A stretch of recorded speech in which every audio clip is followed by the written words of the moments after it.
Hello, thank you all very much for coming to join me today to hear about garage sale forensics, data discovery through discarded devices.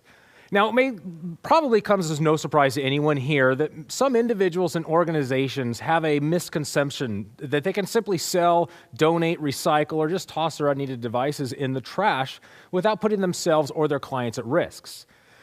This is a failure, really, a failure to understand the risks associated with improper device disposal.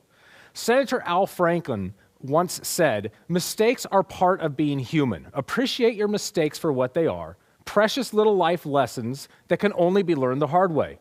Unless that is, of course, it's a fatal mistake, which at least others will be able to learn from. But luckily, data loss is not typically a fatal mistake, although it can be a fatal career mistake. I hope that you can all take away from this presentation a refreshed awareness or maybe a new view of the threats associated with improper disposal of electronic media devices.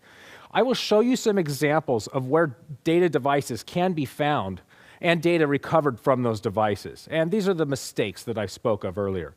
I will discuss policy that can help your users, your management, and your IT staff members better understand the risks associated with improper device disposal. And hopefully your organization or company won't end up in a similar presentation someday.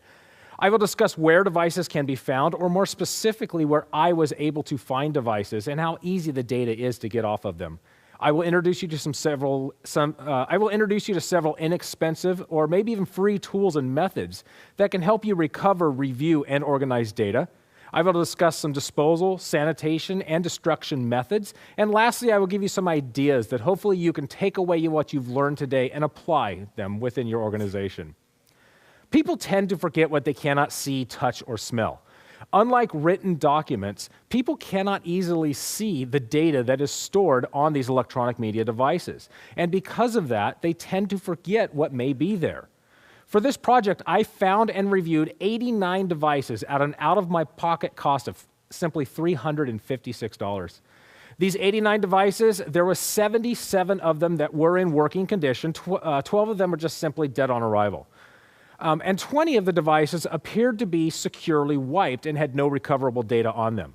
So after weeding out those duds, I had 51 of the 89 devices that actually had data left on them. That's nearly 60% of the devices that I recovered and reviewed had data. A large percentage of the devices I identified as previously being owned by private citizens, but really the majority of the devices came from schools, businesses, and government organizations, including a number that came from law enforcement agencies. The types of data that I discovered on these devices include passwords, network information, domain information, software keys, financial data, social security numbers, health records, tax returns, bank account numbers, insurance information, and so on. In order to include any of the types of data that you see here on the screen, each number had to be identifiable. It had to be complete and be able to tie it to an individual or constitute the violation of some law or regulation. In other words, it needed to be PII, PHI, some identifiable information. Personally identifiable information is valuable to criminals. That is why these data thieves are digging up this data and reviewing these devices. They're not doing it for fun. They're not doing it for research. They're doing it to try to make money, to make a profit. Many types of data have value, and the more data that a criminal can collect on an individual, the more valuable that data is.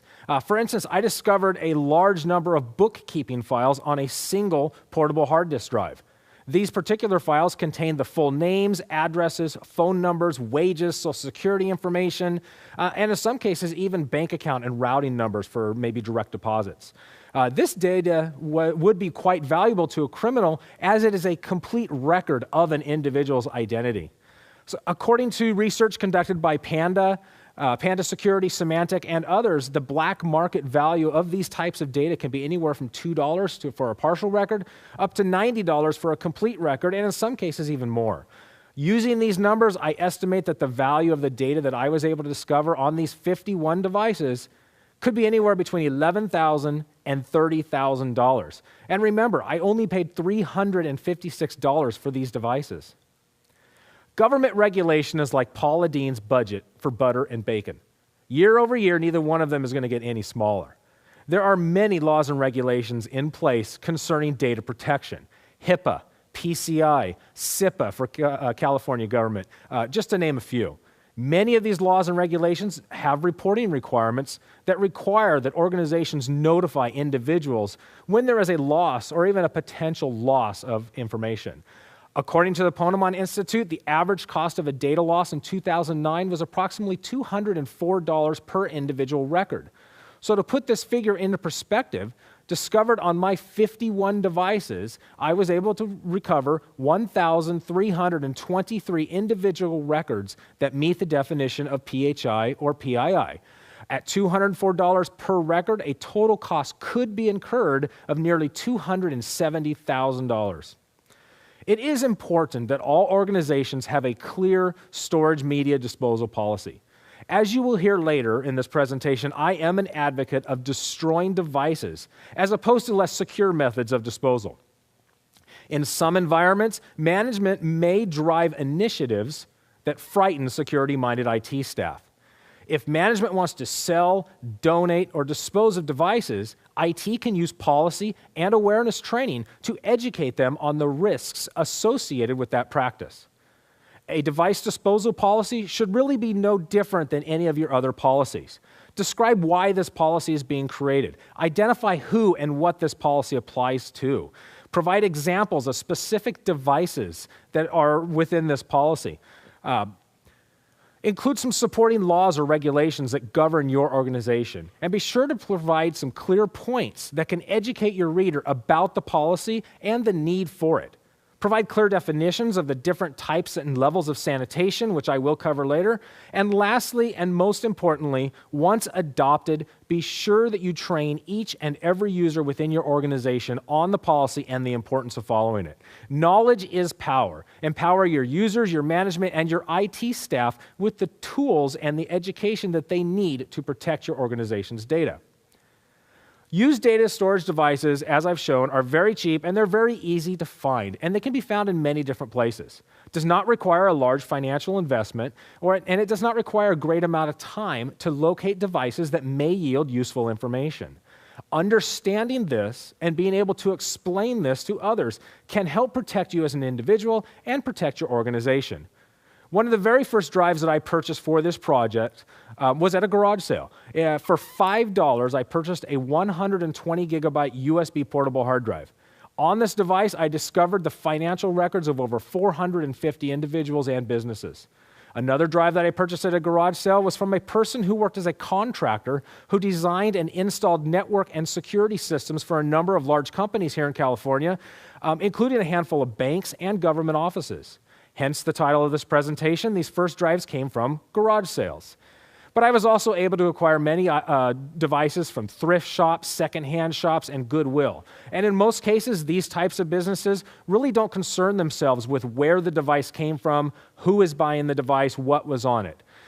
Some studies have concluded that as many as 40% of all devices sold on eBay today contain the previous owner's data.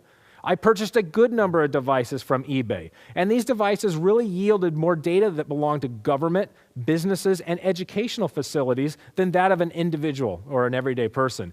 Craigslist, another great and easy place to find devices. Recycling centers, neighborhood recycle drives also provide good results, and often these types of places are free.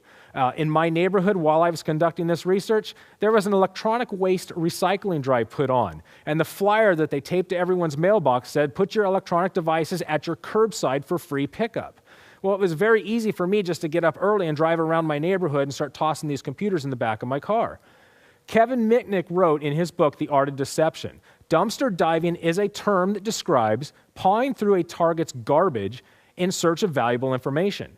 Now, here in California, dumpster diving can be perfectly legal as long as the area where the trash is set for disposal does not require trespassing on private property, such as the curbside for pickup. Documentation is very important, not only for this project, but also for someone trying to mine data. If you document where all these devices came from and they find some very good information on a particular device, they will attempt to come back and target your location, your organization, to try to get more data. If a device that I discovered, it looked like it contained an operating system, I would make a forensic bit copy of the entire device using a free tool from Access Data called FTK Imager. The reason for making this forensic image is not because I'm conducting some investigation, but because I discovered another really nice free tool called LiveView.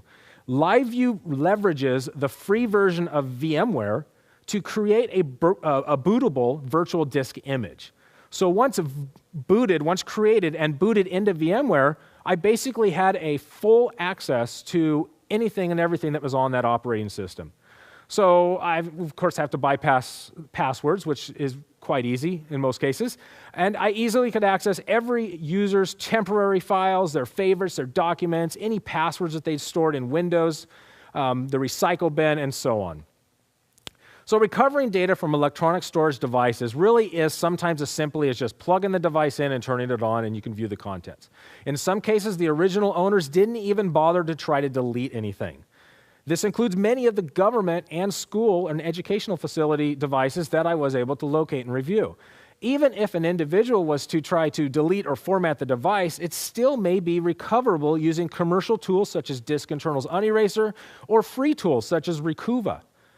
In order to properly destroy all data contained on a device, it must be sanitized using industry-recognized sanitation methods, or the device must be physically destroyed.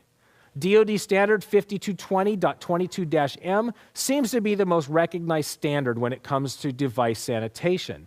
NIST publication 800-88 states that in order to consider a device truly sanitized, the data must be completely unrecoverable, even against a laboratory attack. This NIST publication has a very good table that your IT staff can use to determine the proper sanitation methods for the different types of devices that you have. Both of these standards can be very useful to understand disk sanitation and can be used as reference, or parts of them can be used within your policy. There are 3 recognized methods for device sanitation: wiping, degaussing, and destruction. Disk wiping uses software to erase data, then write new data back to the device, usually ones and zeros, and it then erases the data and then writes new data again. This is usually done with at least 3 passes. There are a good number of free tools for disk wiping, such as Derek's Boot Nuke, Disk Wipe, and Secure Erase. The most important thing when it comes to disk wiping is to test your media before you truly consider it wiped. You can use one of those discovery tools that I've already mentioned.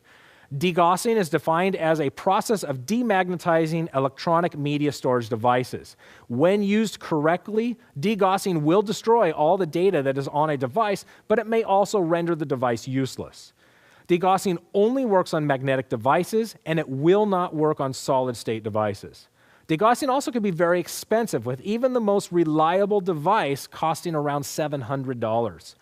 Complete physical destruction of the device is recognized by many, including myself, as the 100% secure method for destroying all data on the device. If the device is completely destroyed, the device can never be powered on again. The data that may or may not be on that device is 100% secure. Some ways that a device can be physically destroyed: you can drill holes through the device, you can smash the device with a steel bar, a sledge, a hammer. There are tools that can fold, cut, burn, melt, and even shred devices. Or my preferred method: take the unwanted devices out to the firing range.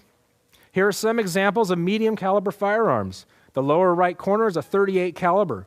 Pretty decent bullet weight, but really not very fast. The other drives are 9mm, about the same weight as the .38, but much faster. Here are some examples of larger caliber firearms, and as you can see, the bigger the better. The 2 drives in the lower right are a 12-gauge shotgun slug at about 70 calibers. The drive on the left top and left bottom is a .45 caliber pistol. And the most devastating round, believe it or not, was a simple birdshot round fired from a 12-gauge shotgun. The upper right corner and center pieces are really all that I could find of the devices that I shot with only a single shot. So, some items that I hope you can take away from this presentation and apply to what you've learned today within your organization. Within the next 3 months, identify your current policies and procedures, and identify the types of devices within your organization. Within this next 6 months, identify a workflow to ensure that devices are handled correctly. Create, update, or implement a disposal policy that meets the needs of your organization, not only legally and financially, but also practically. And train your staff at all levels in order to ensure that they understand the importance of their role in device destruction and how doing so, how destroying the devices will protect the organization. So to wrap things up, electronic storage data devices may and probably do contain data that can be used for unauthorized purposes. Storage devices are often very easy to find and often very inexpensive. Many organizations may not realize that simply deleting data or formatting a storage device is not sufficient enough in actually purging the data from them. Cheap or free tools can be used to recover, review, and organize data, and cheap and free tools can also be used to securely wipe or destroy the data that has resided on those devices. Or even better, and much likely more entertaining, devices should be physically destroyed. By using these techniques, policies, and procedures, individuals, organizations, and you can help ensure that the data is secure before your devices are disposed of. Thank you for attending my presentation. I hope you found the information that I presented today valuable.